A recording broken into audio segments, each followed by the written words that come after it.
Good morning students, class 8th history chapter 2। इससे पहले हमने आपको बैटल ऑफ पैलेसी के बारे में बताया था। अब हम बात करते हैं जो अंग्रेज़ों और हिंदुस्तानियों के बीच में दूसरी जंग हुई थी, उसका हम बैटल ऑफ बॉक्सर के नाम से जानते हैं। The British victory in the battle of Plassey gave them political control over Bengal. मैंने आपको बताया था कि बैटल ऑफ पैलेसी में जो अंग्रेज़ थे उनको फतेह, उन्हें कामयाबी मिली थी, जिसके बाद बंगाल के ऊपर उनका पॉलिटिकल कंट्रोल हासिल उन्हें हो गया था। They were able to place their puppet rulers Mir Jafar and later Mir Qasim.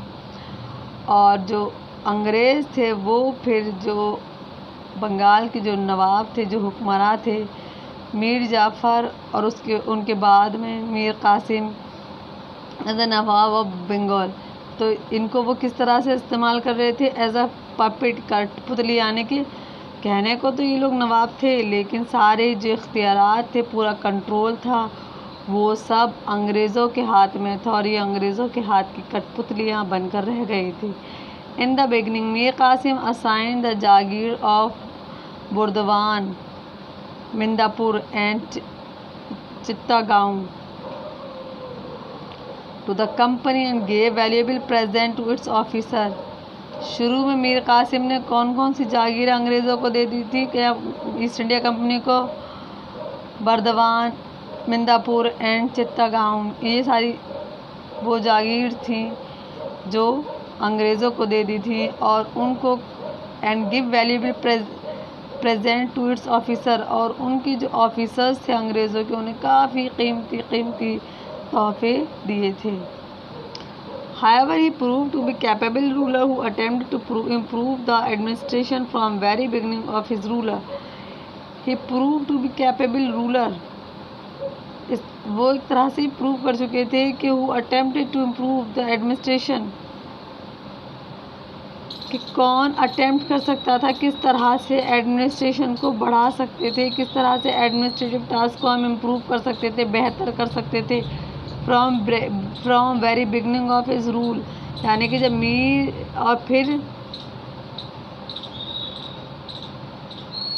Mir Jafar ने शुरू से ही ये कोशिश की थी कि वो इम्प्रूव कर सके एडमिनिस्ट्रेशन को।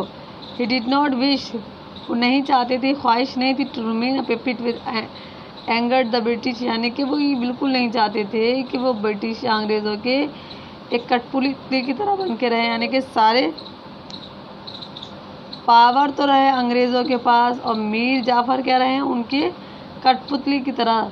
यानी कि साइन तो हो मीर जाफ़र के और काम किसका हो? अंग्रेज़ों का।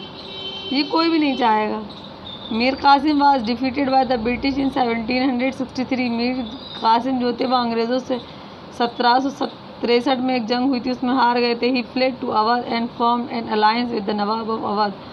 और ही फ्लेड किया उन्होंने अवध को फ्लेड किया और उसके बाद में शुजाउद्दौला जो नवाब थे कहाँ के? अवध के, उनके साथ मिलकर एक अलायंस फॉर्म किया। And Mughal emperor Shah Alam second, और दूसरे कौन थे शामिल थे इस अलायंस में? मुग़ल राजा Shah Alam second. Their combined army was defeated by the British forces at the battle of boxer.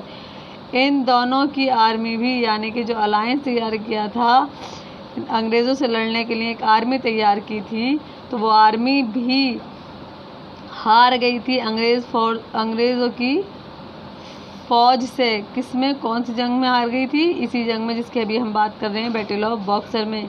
ये जंग कब हुई थी? 1764 में, जब ये बंगाल के नवाब और मुग़ल एम्परर शाह आलम सेकंड ये लोग बैटल ऑफ बॉक्सर में हार गए थे। तो उसके क्या नताइज सामने आए ये हम सब जान सकते हैं। जब इंडियन रूलर अंग्रेज़ों से हारते जा रहे थे तो उसका नतीजा क्या निकल रहा था? उसका सीधा नतीजा ये निकल रहा था कि हिंदुस्तान की जो भागदौड़ थी, जो एडमिनिस्ट्रेशन था, वो कहीं ना कहीं हिंदुस्तानियों के हाथ से निकलकर अंग्रेज़ों के हाथ में जा रहा था। ये कॉन्सिक्वेंसेस हैं। The Mughal emperor become the pensioner of British. यानी कि जो मुग़ल रूलर होते थे उन्हें अंग्रेज़ों के क्या बन गए थे? वो हो गए थे पेंशनर, यानी कि अंग्रेज़ उनको पेंशन देते थे। यानी कि हमारे देश में आकर एक बाहरी लोग हुकूमत करने लगे थे और हमें वो पेंशन देने लगे थे। In the settlement with the Nawab of Bengal the English got the right of diwani. Bengal के नवाबों के साथ एक सेटलमेंट हुआ जिसमें अंग्रेज़ों को क्या अधिकार मिल गया था, दीवाने का, और the right to collect revenue, और रेवेन्यू कलेक्ट, रेवेन्यू मैंने आपको बताया कहते हैं टैक्स को, टैक्स कलेक्ट करने का अधिकार मिल गया था। कहाँ कहाँ पर, बंगाल, उड़ीसा और बिहार, ये वो सूबे थे जहाँ से टैक्स कलेक्ट करने का, टैक्स जमा करने का अधिकार अंग्रेज़ों को था।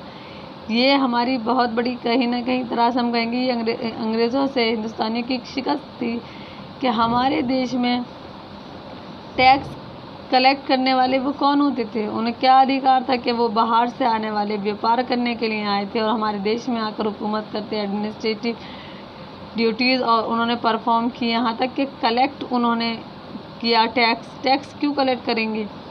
तो ये कहीं ना कहीं हम देखें तो ये हिंदुस्तानियों के लिए बहुत नुकसान और अफसोस की चीज़ें थी कि हमारे देश का एडमिनिस्ट्रेशन उनके कंट्रोल में जाता जा रहा था और हमारे देश पर कहीं ना कहीं वो पूरी तरह से कब्ज़ा करने लगे थे। और जो तीसरे नतीजे सामने आए थे इस बैटल ऑफ बॉक्सर के क्या थे, बंगाल के नवाब और मुग़ल एम्पायर दोनों ही पूरी तरह से अंग्रेज़ों पर डिपेंड हो गए थे, यानी कि निर्भर, यानी कि बंगाल के नवाब और मुग़ल एम्पायर दोनों ही कोई भी डिसीजन अपनी मर्ज़ी से इंडिपेंडेंटली नहीं ले सकते थे। वो एक तरह से उनके हाथों की कठपुतली बनकर रह गए थे, पपिट की तरह, यानी कि Nawab of Bengal and the Mughal empire work just like the puppet. Dual governance in Bengal, dual governance यानी कि battle of Buxar establish the system of dual government in Bengal. Battle of Buxar के बाद क्या हुआ था कि बंगाल में डुअल गवर्नमेंट, दोहरी हुकूमत कायम हो गई थी। Gave the British the right to collect revenue, और इस डुअल गवर्नमेंट के बाद ब्रिटिशर्स के पास ये अधिकार हो गया था कि वो क्या कर सकें, टैक्स या रेवेन्यू कलेक्ट कर सकें। The right of nizamat including maintenance of law, nizamat Urdu का वर्ड है जिसका मतलब होता है कानून को मेंटेन करना, लॉ और ऑर्डर को मेंटेन करना, to maintain the law order, उसको हम कहते हैं उर्दू में निज़ामत।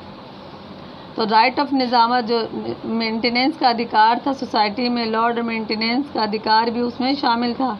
Dispensation of criminal justice and that of defending the frontier remained with the Nawab. इसके अलावा जो क्रिमिनल जस्टिस है यानी कि जो लॉ ऑर्डर को मेंटेन करना, laws related to criminal act, ये सब इन सब किसके अंडर में चले जा रहे थे, कहीं ना कहीं ब्रिटिशर्स के अंडर में चले जा रहे थे। And that of defending of the frontier remained with the nawab who was paid an annual amount by the British to meet the expenses. और जो नवाब होते थे बंगाल के, उनको उनके सालाना खर्चों को पूरा करने के लिए ब्रिटिशर्स के ज़रिए एक रकम अदा की जाती थी, यानी कि ब्रिटिशर्स की रहमो करम पर नवाबों का गुजारा होने लगा था। This arrangement of dual government was put to end under governor general. और ये जो डुअल गवर्नमेंट सिस्टम था वो कब ख़त्म हुआ था, जब 1772 में वॉरेन हेस्टिंग हिंदुस्तान में गवर्नर जनरल बना। Calcutta was made the capital और the seat of power of British. Calcutta क्या बनाया था, उन्होंने अपनी कैपिटल बनाया था, या हम इसे ये भी कह सकते हैं, और the seat of power of British in India, यानी कि भारत में अंग्रेज़ों की सबसे जो सीट ऑफ पावर, जो यानी कि जो उनका तख्त था, वो कहाँ पर उन्होंने इस्टेब्लिश किया था, कलकत्ता में।